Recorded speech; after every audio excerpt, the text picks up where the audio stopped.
স্বাগত আজকের বাংলাদেশে। আপনাদের সঙ্গে আছি আমি জাহিদ হোসেন। হেমন্ত এখনো নবান্ন উৎসব নিয়ে হাজির হয় গ্রাম বাংলায়। শহরের প্রকৃতি পরিবেশ সেই আবহ কম, তবে শীতের আগমনী বার্তা বোঝা যাচ্ছে সব জায়গায়। শিল্প সাহিত্য সংস্কৃতির উৎসবের মৌসুম দুয়ারে। সঙ্গীত, বই, রচনা, নানা বিষয়ে একের পর এক আয়োজন হাজির হবে নাগরিক জীবনে, গ্রাম জীবনেও ছুঁয়ে যাবে সেগুলো। উৎসবের এই ধারা গ্রীষ্মে গিয়ে শেষ হবে।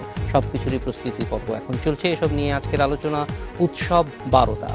স্টুডিওতে আছেন আমাদের সঙ্গে বাংলাদেশ রাইটার্স ক্লাবের সভাপতি কবি নুরুল হুদা, আছেন সাংস্কৃতিক ব্যক্তিত্ব নাসিরউদ্দিন ইউসুফ এবং সঙ্গীত শিল্পী সানি জুবায়ের। স্বাগত আপনাদের। নুরুল হুদা, আমরা জানি যে এই সময়টা থেকেই একেবারে বলা যায় যে নববর্ষ পর্যন্তই আমাদের সংস্কৃতির ধারা এটা আবহমান কাল থেকেই আছে। এখন আমরা দেখি যে নানান কারণে এই শহরে যে অনুষ্ঠানগুলি সেগুলির প্রবণতা শীতের সঙ্গে সঙ্গে, শীত আসার সঙ্গে সঙ্গে বাড়তে থাকে। সেটা মঞ্চ নাটক হোক বা টিএসসি কেন্দ্রিক উৎসবগুলি হোক, এর বাইরেও এখন অনেক বড় বড় উৎসব হচ্ছে, সঙ্গীতের উৎসব হচ্ছে। আগের দিনে যাত্রাপালা, কবি গান, এই জিনিসগুলোও কিন্তু এই মৌসুমের সঙ্গে খুবই সম্পৃক্ত ছিল। একটু জানতে চাই যে এই যে আগের সময়ের উৎসবের যেই পরিস্থিতি ছিল এবং এখনকার উৎসবের পরিস্থিতি, সময়ের সঙ্গে কিন্তু মিল আছে, কিন্তু উৎসবের ব্যাপকতায় কোনো ধরনের পার্থক্য বা বিশেষ কোনো কিছু লক্ষ্য করছেন কিনা? বিশেষ শুধু এটুকু আমার মনে হচ্ছে যে আমি বলতে চাই যে এখনো কিন্তু নগরে আগে আরম্ভ হয় না।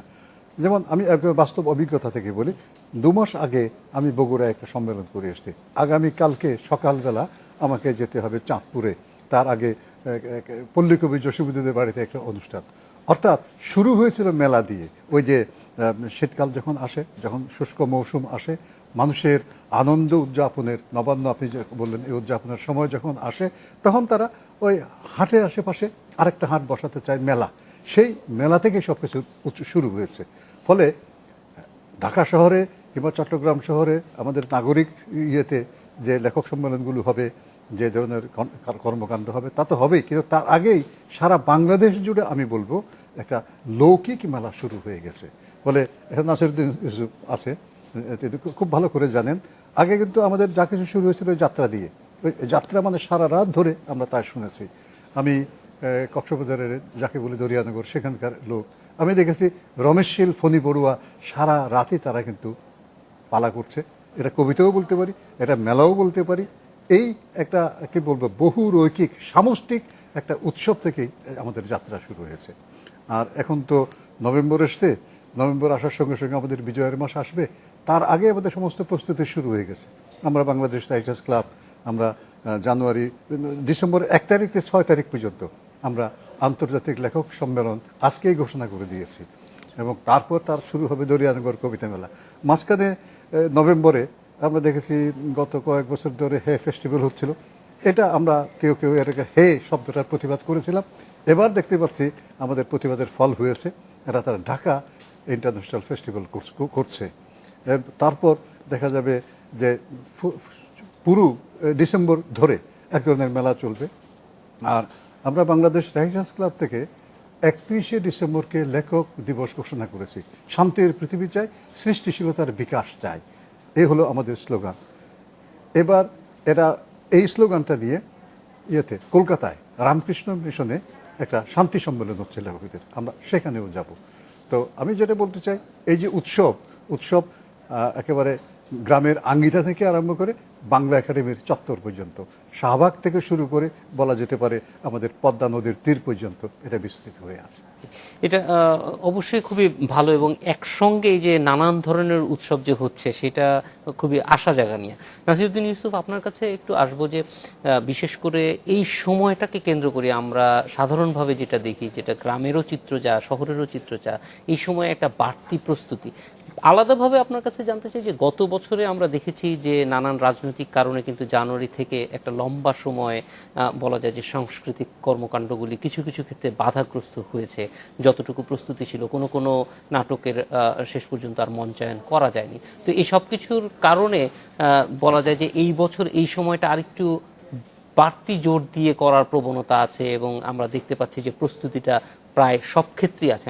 এই এই ক্ষেত্রে আমরা নুরুল হুদা যেমন বললেন যে অনেকগুলি সাহিত্যের ক্ষেত্রে এবং ঢাকার বাইরে।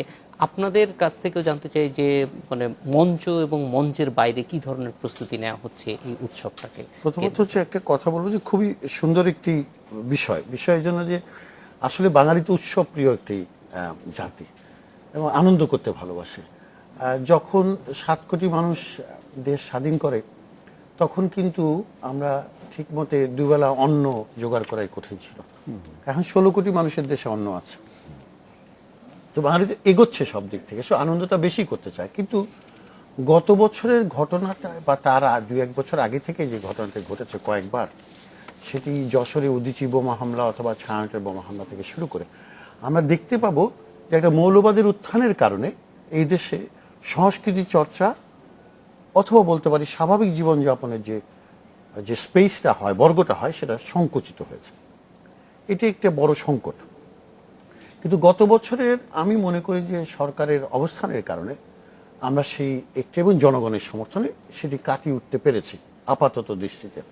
সুতরাং এবারের আয়োজনটা যতটা না সরকারি হওয়া উচিত তার চেয়ে বেসরকারি হওয়া উচিত, কারণ সরকার তো জায়গাটা তৈরি করেছে, সমাজটাকে কিছুটা হলে আগের চেয়ে স্থিত করেছে। সেই জায়গায় যদি আমরা আমাদের কাজগুলি করি, সেই লক্ষ্যে আমাদের নাটক এবং চলচ্চিত্রের একটা বড় রকমের আয়োজন ঘটছে। আমি যেমন বলছি আপনাদেরকে যে ঋত্বিক ফিল্ম ফেস্টিভ্যাল শুরু হচ্ছে রাজশাহীতে 17 তারিখে, রাজশাহীতে, এবং সেখানে বুদ্ধদেব দাশগুপ্তর মতো লোক আসছেন, কিন্তু এত বড় মাপের একজন পরিচালক। আমরাও যাচ্ছি অনেকে ঢাকা থেকে। 19শে নভেম্বর ঢাকায় আপনারা দেখবেন ইন্ডিজিনিয়াস ইন্টারন্যাশনাল থিয়েটার ফেস্টিভ্যাল, এটা বিশাল হচ্ছে। এটাতে শিল্পকলা একাডেমিতে করছে এবং এটি খুবই আমাদের সহজে চোখে পড়ে না। মানে মণিপুর থেকে শুরু করে, ত্রিপুরী থেকে শুরু করে, মিজো থেকে শুরু করে, আসামিজ থেকে শুরু করে প্রতিটা স্টেট থেকে একটা করে আসছে, আর বাংলা বেঙ্গলের একটা থাকছে। এইভাবে ওরা সাজিয়েছে পুরো শিল্পকলা একাডেমিতে। এটি করছে একটা আলাদা নাট্যকর্মীর একটা কমিটি করেছে, তারা এটাতে করছে, আমরা সবাই জড়িত আছি। আর ডিসেম্বরের 27 তারিখে দেখবেন 27 থেকে 6 পর্যন্ত বা 3 পর্যন্ত যতটুকু হোক না কেন, সৈয়দ শামসুল হকের 80তম জন্ম জয়ন্তী। তো সেই জয়ন্তী উপলক্ষে আমরা যেটা ভেবেছি যে প্রথম দিন একেবারেই কবি সাহিত্যিক যারা আছেন সবাই একত্রিত হবেন, অভিনেতারা, মেলা হয়ে যাবে, মেলা সেই এলাকায়, এবং তার করা বিভিন্ন কাজের প্রদর্শনীয় হবে। তার সাথে তিনি তার প্রথম দিন অভিনয়ের জায়গাটা থাকছে না, কিন্তু দ্বিতীয় দিন থেকে একটা নাট্য উৎসবের আয়োজন করছে। সৈয়দ শামসুল হক রচিত নাটকে বিভিন্ন দল যে করেছে বা করবে সেই নাটকগুলোকে নিয়ে একটি বড় আকারের। আবার জানুয়ারি মাসে আপনারা দেখবেন যে সেলিম আল দিন উৎসব হচ্ছে, 13, 14, 15, 16 কত। কিন্তু এর মধ্যে একটি ফেলে গেছি, সেটা হচ্ছে আপনার সমৃদ্ধ সাংস্কৃতিক জোট বিজয় দিবসকে কেন্দ্র করে একটা দীর্ঘ প্রোগ্রাম সারা দেশে নেয়, আপনারা জানেন। বিশেষ করে চট্টগ্রামে যেটি শুরু হয় ধরেন একেবারে 1 তারিখ থেকে চলে প্রায় 30 তারিখ পর্যন্ত, ঢাকায়ও কিন্তু তাই, এবং সারা বাংলাদেশে। এবং এইবার সমৃদ্ধ সাংস্কৃতিক জোটের নেতৃত্বে সারা দেশে বিশেষভাবে আয়োজন হচ্ছে, কারণ আমরা মনে করছি যুদ্ধ অপরাধীদের যে বিচার প্রক্রিয়া চলছে সেখানে আমাদের একটা ভূমিকা থাকা দরকার। সেখানে আমরা যারা মুক্ত সমাজ চাই, মুক্ত চিন্তার মানুষ চাই, আমরা অবশ্যই মনে করি যে এই কাজটা হওয়া দরকার। একই সাথে নুরুল হুদা, কবি নুরুল হুদা যেটা বলেন, আমি দরিয়াপাড়ের ওখানে গেছি, কবি নুরুল হুদা মঞ্চে, শালবনের ভেতরে অত সুন্দর জায়গা কিন্তু খুব কম আছে কবিতা করার জন্য। আমরা ওখানে শিমুল বিনোদিনী করেছিল ওদের ইন্টারন্যাশনাল বছর 2-1 আগে, অসাধারণ 2012 সালে। হ্যাঁ, 2012 সালে। আর কখন করেছি আমরা? যখন ওইখানে এই গন্ডগোলটা হয়েছে তারপর বা আগে, এরকম আগে। তারপরে আপনার আরেকটা আছে যে ফেব্রুয়ারি মাসে আপনারা দেখবেন ইন্টারন্যাশনাল রাইটার্স ফেস্টিভ্যাল হচ্ছে আবার ঢাকায়, একটা বা কনভেনশন হচ্ছে ঢাকায়। এটা ডেফিনেটলি ইউনিভার্সিটির আয়োজনে, কিন্তু থাকবে সবাই বাংলাদেশের। আর সবচেয়ে বড় আয়োজনটা সম্ভবত হবে মার্চের 15 তারিখ, 4, 5, 6 গ্রাম থিয়েটারের কনভেনশন হবে সারা রাত, যেটা আমরা করি সারা রাত সারাদিন নন স্টপ চলবে, শিল্পকলা একাডেমি সহ ঢাকা শহরের বিভিন্ন জায়গায়। আর আন্তর্জাতিক ইন্টারন্যাশনাল থিয়েটার ইনস্টিটিউট যে আছে, মনোড্রামা ফেস্টিভ্যাল, সারা দেশ থেকে এবং আন্তর্জাতিক যে কোম্পানিগুলিকে আমরা ইনভাইট করে আনতে পারবো। সেখানে আমরা আশা করছি যে আরব একটা, চাইনিজ একটা, ইউরোপিয়ান একটা, হ্যাঁ, হিন্দি একটা, উর্দু, আমরা ইভেন আমাদের কোনো রকম অসুবিধা নেই, যে কোনো দেশের যে কোনো ভাষার হোক, সেটা পাকিস্তান, ইন্ডিয়া, শ্রীলঙ্কা, আমাদের সার্ক কান্ট্রিজ আছে, আমরা মনোড্রামা ফেস্টিভ্যাল করতে যাচ্ছি এবং আমরা সেখানে ফোকাসটা বেসিক্যালি আমরা নারীদের উপর করতে চাই। নারীদের যে মঞ্চ এবং সমাজে যাচ্ছে পরিভ্রমণ, সেটার একটা রিফ্লেকশন দেখতে চাই। তাহলে বর্তমান সময়ে যে চ্যালেঞ্জটা বাঙালি বা বাংলাদেশ ফেস করছে, সেটা হচ্ছে যে সেকুলারিজম ভার্সেস মানে কি বলবো, Fundamentalism. টেররিস্ট। সেই জায়গায় আমাদের সাংস্কৃতিক যে অভিব্যক্তিটা থাকবে, সেটি নিশ্চিতভাবে যারা এই লড়াইটা চালু রাখছেন তাদেরকে অনেক বেশি উজ্জীবিত করবে। শুধু এবারে সাংস্কৃতিক যে আন্দোলনটা আপনারা দেখবেন, সেটি অগ্রহায়ণ মাস থেকে শুরু হচ্ছে, ধরে নিন অগ্রহায়ণ মাস, এখন চলবে বৈশাখ পর্যন্ত, তাই না? অগ্রহায়ণ, পৌষ, মাঘ, ফাল্গুন, চৈত্র, বৈশাখ, 6 মাস টানা কিন্তু আমাদের সময়টা আছে। মাঝখানে আমি একটু যুক্ত করি, আর দুটা খুবই আমার গুরুত্বপূর্ণ উৎসব আমাদের আছে। একটা হলো আমাদের জাতীয় কবিতা উৎসব, খুবই জাতীয় বড়। কবিতা। খুবই বড় বড় বড় পয়লা মানে কি, ফেব্রুয়ারি। আমি বলবো যে নাসিরুদ্দিন যে কথাটা বললেন, আমরা স্বৈরতন্ত্রের বিরুদ্ধে লড়াই করেছি যখন আমাদের রাজনীতি থেকে আরম্ভ করে সবকিছু স্তীমিত, তখন এই জাতীয় কবিতা পরিষদ দিয়ে আমরা লড়াই শুরু করেছিলাম। তার বয়স অবশ্যই। প্রায় 30 বছর হতে 3 চলল, দশক পার হলো। 28 কি 29 বছর হয়ে গেল। 29, হ্যাঁ। তাই হচ্ছে, এটা দুদিন ব্যাপী হবে।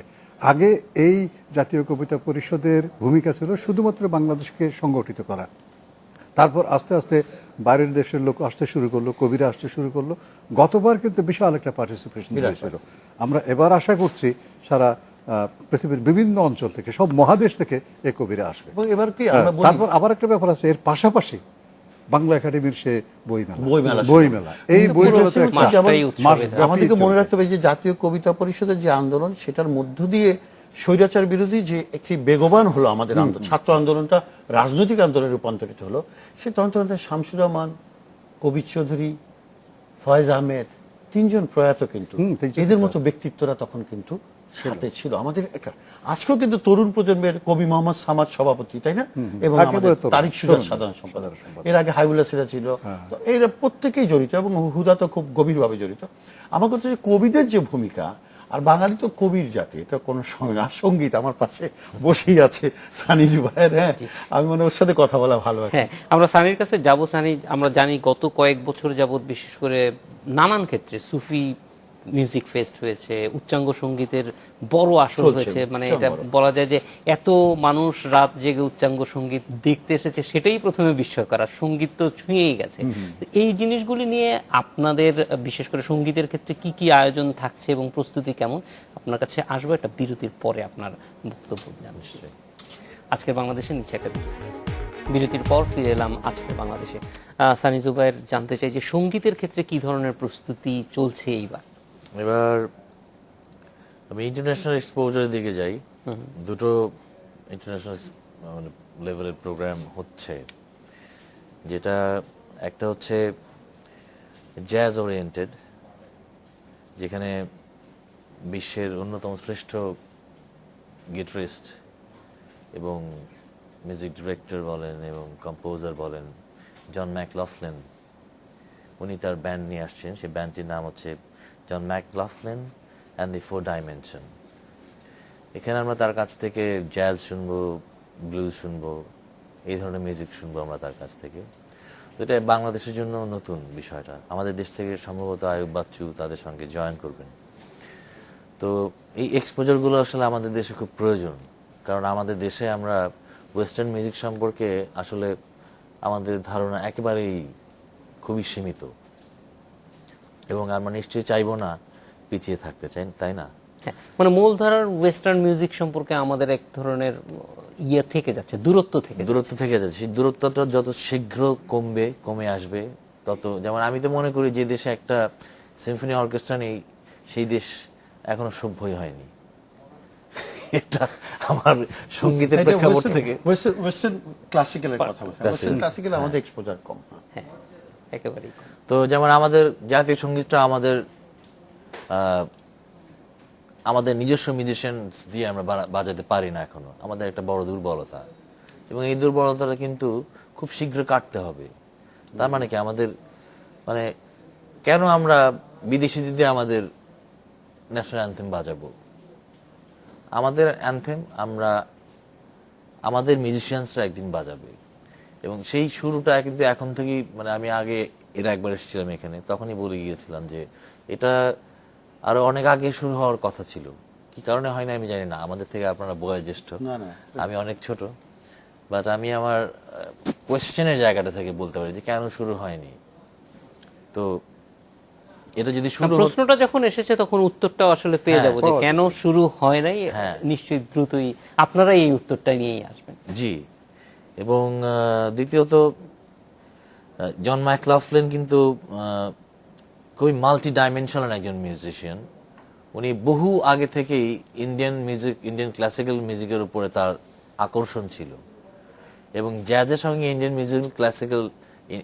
ক্লাসিক্যাল মিউজিকের একটা সামঞ্জস্য আছে, যেটা কিনা জ্যাজও ইম্প্রোভাইজ করে, ইন্ডিয়ান ক্লাসিক্যাল মিউজিকও ইম্প্রোভাইজ করে, কিন্তু পিওর ওয়েস্টার্ন ক্লাসিক্যাল যেটা, সেটা কিন্তু it's set music, composed music completely. তো এই কারণে এবার যদি জ্যাজ এই জন ম্যাকলফলিন নিয়ে আসেন তার এই ব্যান্ডকে, তাহলে তার সঙ্গে যেমন আয়ুব বাচ্চু যুক্ত হচ্ছেন, এটা যেমন একটা মিলন। এই মিলনগুলো ওনারা অনেক আগে থেকেই ইন্ডিয়ার সঙ্গে ওনাদের হয়ে এসছে। আমাদের এই ধরনের মিলন আসলে আরো বেশি বেশি প্রয়োজন, যে আমাদের মিউজিকের সঙ্গে ওদের মিউজিকের একটা ইন্টারাকশন যদি হয়, ইন্টারাকশনের মাধ্যমে কি হবে, যে আমাদের মিউজিকটা ওরা ধারণ করতে পারবে, ওদের মিউজিকটা আমরা ধারণ করতে পারবো, একটা সমঝোতার জায়গায় আমরা যেতে পারবো, একটা উন্নতির জায়গায় যেতে পারবো। তো এই ফেস্টিভ্যালটা এই জন্য আমার কাছে খুব গুরুত্ব বহন করে। এবং মানুষ অনেক ফিউশন নিয়ে কথা বলে না, ফিউশন মিউজিক, আসলে ফিউশনটা কি, এটাও একটা ধারণা পরিষ্কার হবে। আর একটা পার্টিকুলার পিস অফ মিউজিকের কথা আমি বলতে পারি, যেটা শুনলে মানুষ আসলে প্রত্যেকের, যারা মিউজিক ভালোবাসে, গ্রামারের দরকার নেই, যারা শুধু মিউজিক ভালোবাসে, তারা ওই মিউজিকটা যদি কালেক্ট করে শুনতে পারেন। মিউজিকটার নাম জাকির, মানে জন ম্যাকলফলিন ওস্তাদ জাকির হোসেন খানকে তার নামেই মিউজিকটি রচনা করেছেন, এবং সেখানে বাজিয়েছেন তিনি নিজে এবং হরিপ্রসাদ চৌরাশিয়া এবং জাকির হোসেন, আর একজন নরওয়েজিয়ান স্যাক্সোফোন প্লেয়ার, আমি যেটা ভুলে যাচ্ছি এই মুহূর্তে। তবে ওটার লাইভ ভার্সনটাতে হচ্ছে আপনার পণ্ডিত হরিপ্রসাদ চৌরাশিয়া এবং জন ম্যাকলফলিন। ইউ জাস্ট লাভ ইট। এখানে বোঝা যাবে যে ফিউশনটা কি।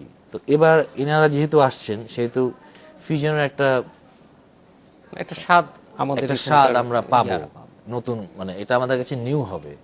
কারণ আমরা তো ফিউশন নিয়ে অনেক আগে থেকে নানান রকম কথা বলে আসছি, তো মানে একটা কনফিউশনই তৈরি হয়ে গেছে আসলে ফিউশন কি। তো সেটা একটা ধারণা অন্তত পরিষ্কার হবে, এটা খুবই পজিটিভ ভাবে আমি দেখছি এটা।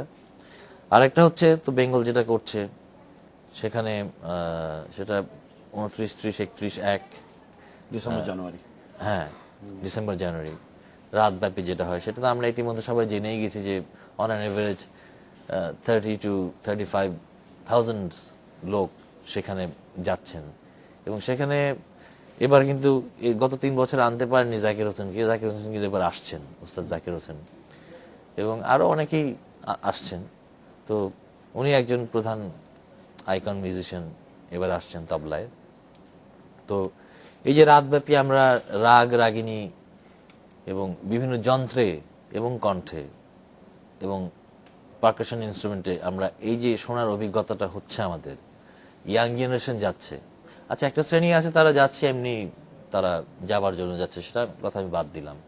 বাট আমি যে ওখানে যে ইয়াং জেনারেশনের ভেতরে মিউজিক শোনার যে আকতিটা আমি দেখেছি, সেটা কিন্তু একটা অনেক বড় ব্যাপার। এবং এই চুক্তিটা কিন্তু 15 বছরের। তো it's not a matter of joke. 15 বছর যদি এটা কন্টিনিউ করে, ডেফিনেটলি বাংলাদেশে মানুষের, কারণ মিউজিক ওরিয়েন্টেশন একটা বড় জিনিস। আমি যখন ছোটবেলায় বড় হয়ে, মানে খুব ছোট ছিলাম, যেভাবে বেড়ে উঠেছি, আমি কিন্তু মানে নানান রকমের মিউজিক, মানে আমি না শুনতে চাইলেও বাধ্য ছিলাম শুনতে, সেগুলো শুনতেই হতো আমাকে। তো এই ফেস্টিভ্যালগুলোতে এই ওরিয়েন্টেশনটা যেমন আমাদের ইয়াং জেনারেশনের হচ্ছে, টেস্ট চেঞ্জ হচ্ছে। ভালো মিউজিক কি, মন্দ মিউজিক কি, মিউজিকের ভালো মন্দ আপেক্ষিক ব্যাপার, এটা অবশ্যই কেউ কোনোটাকে ভালো বলবে, কোনোটাকে মন্দ বলবে, বাট অ্যাটলিস্ট যেগুলো মানে সর্বসম্মতে ভালো, সেগুলো তো আমরা শোনার এই সুযোগটা পাচ্ছি। বিশেষ করে এই যে যেটা বললেন, নতুন প্রজন্মের মধ্যে একটা মিউজিকের ক্ষেত্রে কিন্তু একটা কথা বলা হয় যে কানটা তৈরি হওয়া সবচেয়ে হ্যাঁ, যেটাকে আমি ওরিয়েন্টেশন বলছি। ওরিয়েন্টেশন। তো এই গানটা যদি তৈরি হয়ে যায় তাহলে পরে তাদেরকে আর আপনি ধোঁকা দিতে পারবেন না। এবং তাদের মধ্যে থেকে আমি অনেক লক্ষ্য করেছি যে এমনও এসছে যে তারা কোনো মানে মিউজিশিয়ানের বাজনা শুনে তারা নিজেরাই মানে হঠাৎ করে হিপনোটিজম মানে হিপনোটাইজড হয়ে গেছে, এবং তারা কেউ কেউ এখন ওই ইনস্ট্রুমেন্ট বাজাচ্ছেও শুধুমাত্র এই ফেস্টিভ্যালের কারণে। দেখে তারা এতই আকর্ষণ বোধ করেছে এবং এতই ইন্টিমেট ফিল মানে জিনিসটাকে এতই মানে ওয়ার্মলি অ্যাকসেপ্ট করেছে নিজেদের ভেতরে এবং এমনভাবে ধারণ করেছে, তারা ওই চর্চা কিন্তু শুরু হয়ে গেছে। তো এটা যদি এভাবে শুরু হয় তারপরে আমরা আশা করতেই পারি যে আগামী 10-15 বছর, এটা টেকস এ জেনারেশন, আসলে এত সহজে হয় না, তো আগামী 10-15 বছরে আমরা সেতার বলেন, সরোদ বলেন, যেগুলো আমাদের দেশে আসলে খুব ডেকেইং, এই মুহূর্তে ডেকেইং মানে ক্ষয়িষ্ণু মুহূর্তটাতে এরকম একটা ফেস্টিভ্যাল, এই ধরনের একটা ফেস্টিভ্যাল খুব প্রয়োজন ছিল। Bengal music festival, Bengal music Sunny আপনার কাছে ফোক আমার ফেস্টও তো হচ্ছে একটা, হ্যাঁ folk fest। তো বেশ বড় আকারে হচ্ছে, চেষ্টা হচ্ছে ফোক ফেস্টটা বড় বড়। এটা একটু নুরুল হুদা, কবি নুরুল হুদার কাছে আসবো যে জি। অনেকগুলি অনুষ্ঠান এখন হচ্ছে এবং বেশ ভালো, বেঙ্গলের মতো যেমন একটা বলা যায় স্থায়ীভাবে একটা জায়গা তৈরি করে নিয়েছে সবাই। কিন্তু এই যে এক সপ্তাহ আগেই এটার যখন বিজ্ঞাপন আসলো তখন কিন্তু সবাই প্রস্তুতি নিয়েই ছিল যে হ্যাঁ এটার একটা লগ ইন মানে রেজিস্ট্রেশন করতে হবে, সেটা একটা আমাদের প্রত্যেকের মানে ক্যালেন্ডারের মধ্যেই ঢুকে গেছে যে হ্যাঁ অর্ধ লক্ষ রেজিস্ট্রেশন হয়ে গেছে। নুরুদা, এই ক্ষেত্রে যে বিষয়টি আমরা মনে করি যে যা হচ্ছে তার সঙ্গেও আরো যেগুলি যে দেশীয় কিছু উপাদান, ধরেন আমি এই কবি কথাটাই গানের বলতে বিষয় চাচ্ছি। আছে, যাত্রাপালা আছে, আমরা জানি যে যাত্রাপালা সানি জুবায়ের যে দিয়ে কথাগুলো বললেন এটা অসম্ভব একটা ভালো জিনিস।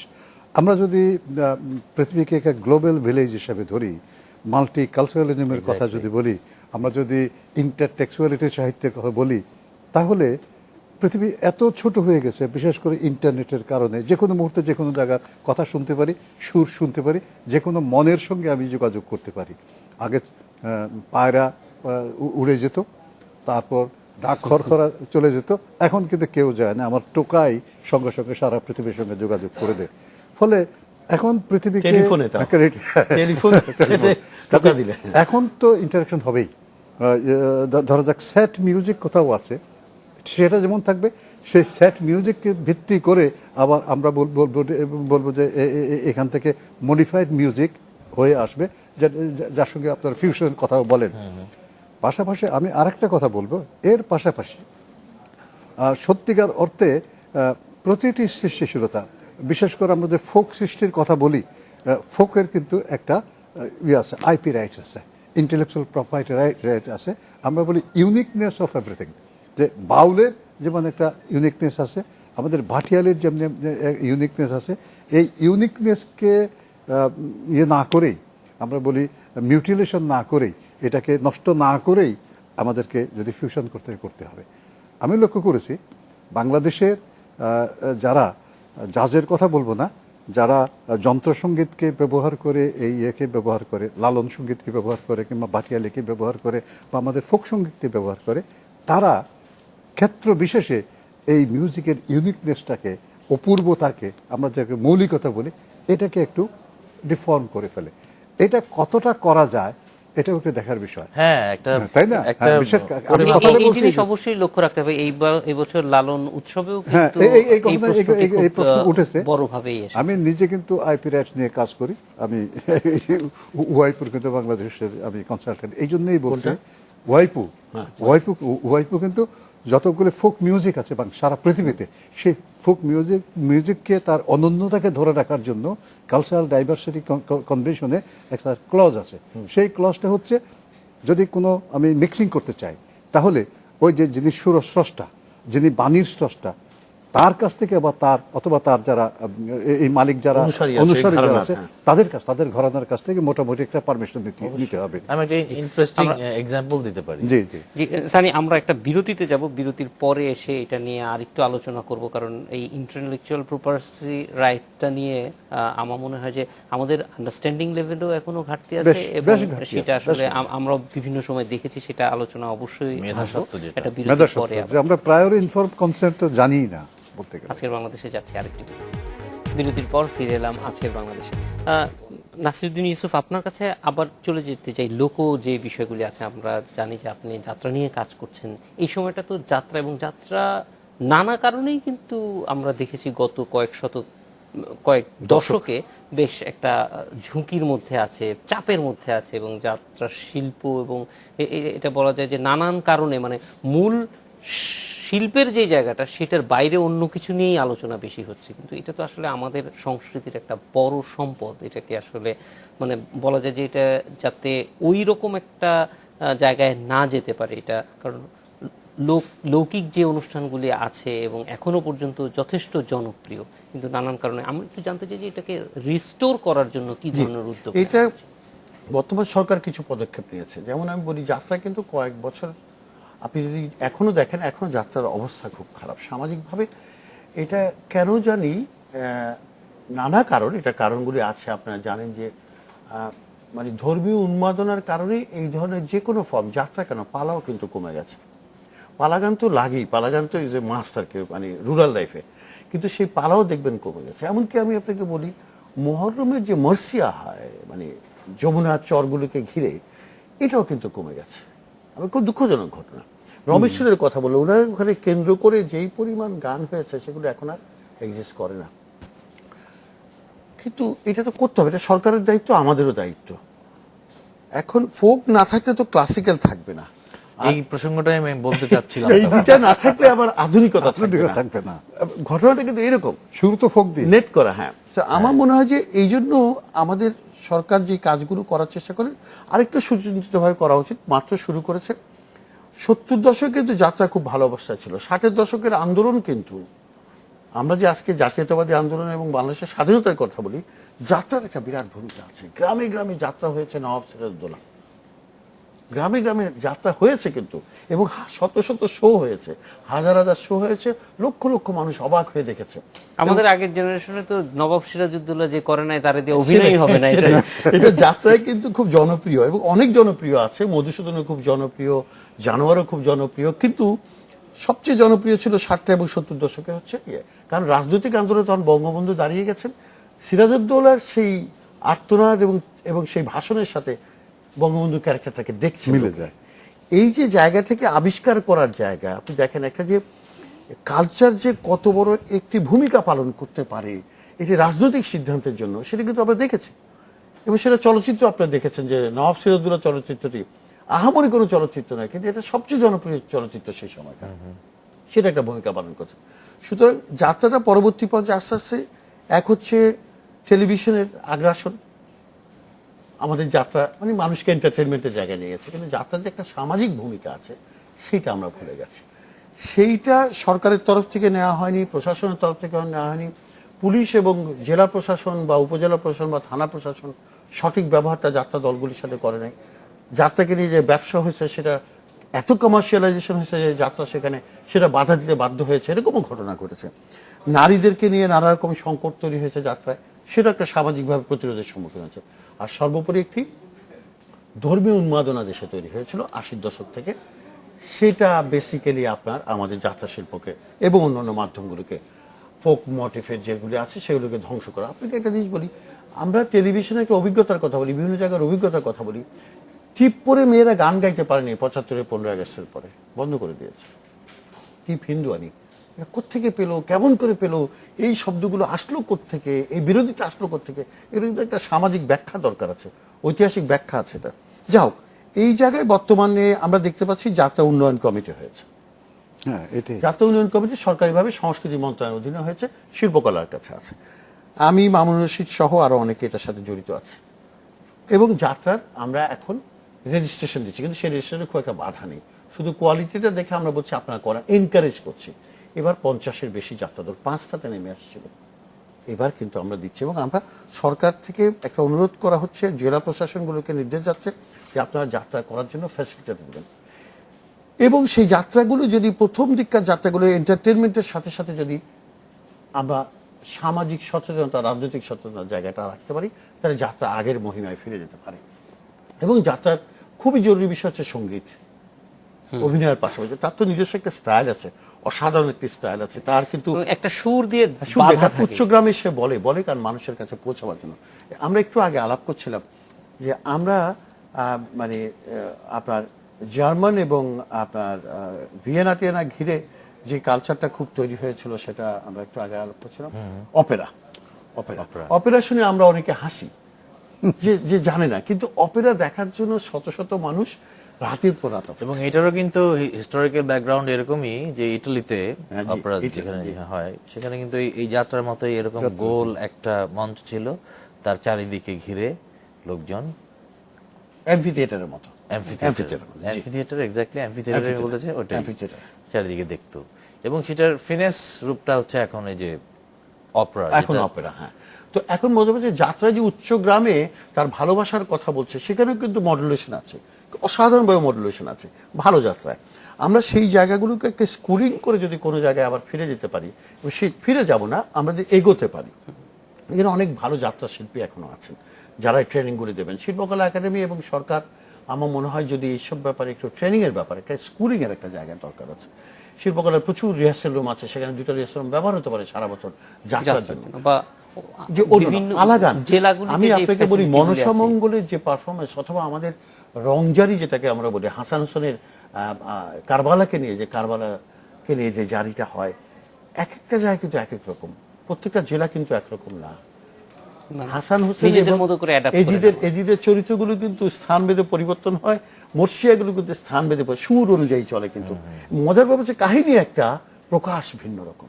এই যে বহুমাত্রিকতা, এটা ফোক মিউজিকের সাংঘাতিক আছে। জি, ফোক মিউজিকের সূত্র ধরে একটু সানির কাছে চলে যেতে চাই যে মানে এই সঙ্গীতের ক্ষেত্রে আসলে আমরা এখন কি অবস্থায় আছি, এবং যদি একটু বলেন যে এই উৎসবগুলি কতটুকু ভূমিকা পালন করছে। এই উৎসবগুলো আপনি শুরু করলেন ফোক দিয়ে, স্পেসিফিক্যালি আপনি কি জানতে চাচ্ছেন? না, আমরা আসলে শহরের উৎসবগুলির কথা তো জেনেছি, ফোক যে উৎসবগুলি মানে গ্রামীণ পর্যায়ে সেগুলির কি অবস্থা, সেগুলি আসলে আমাদের এক রকমের ইমপ্রেশন যে এগুলি হারিয়ে যাচ্ছে, যথেষ্ট পেট্রোনাইজড হচ্ছে না। আচ্ছা, এটা নিয়ে আমার আসলে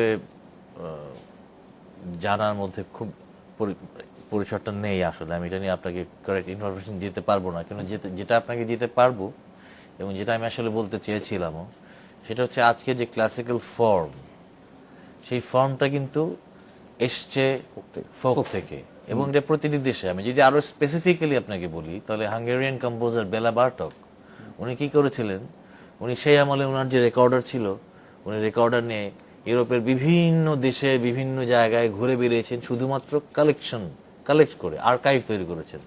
তারপরে সেখান থেকে তিনি তার ইনগ্রেডিয়েন্টস নিয়েছেন এবং সেটাকে তিনি রূপান্তর করেছেন সিম্ফনিতে।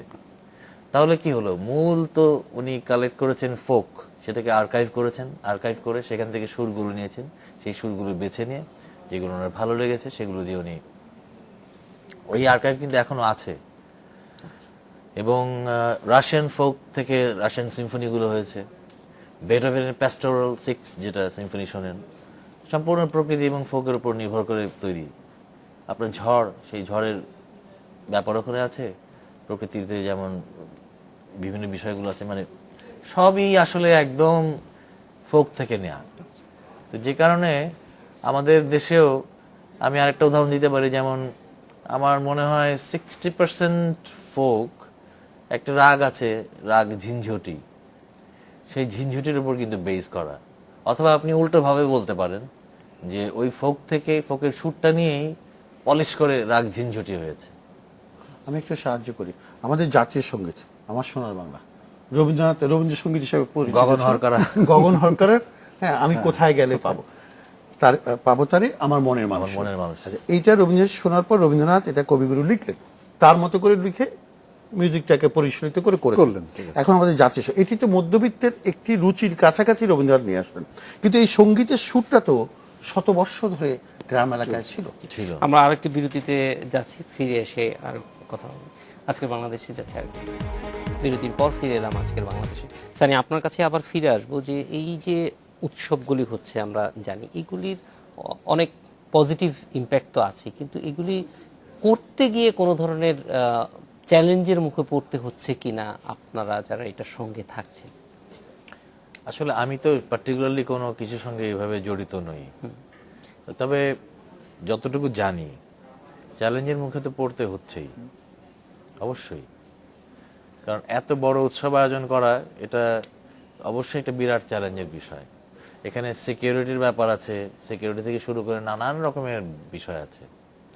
কিন্তু এই আরেকটা বিষয় হচ্ছে যে এই ধরনের উৎসবগুলি আয়োজনের ক্ষেত্রে আমি বড় কয়েকটা বাদ দিলে অন্যগুলির ক্ষেত্রে মানে প্যাট্রন, স্পন্সর, এই জিনিসগুলি এখনো কতটুকু প্রস্তুত?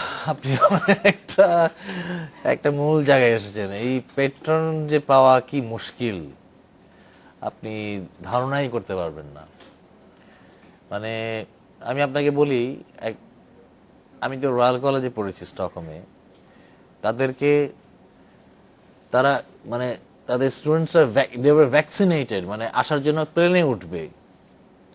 আমি প্রতিষ্ঠানের নামটা আমার কিছু বলবো না, কোনো ঘটনাই বলবো না, শুধুমাত্র স্পন্সরের শেষ মুহূর্তের নেগেটিভ অ্যাপ্রোচের কারণে এইটা হলো না।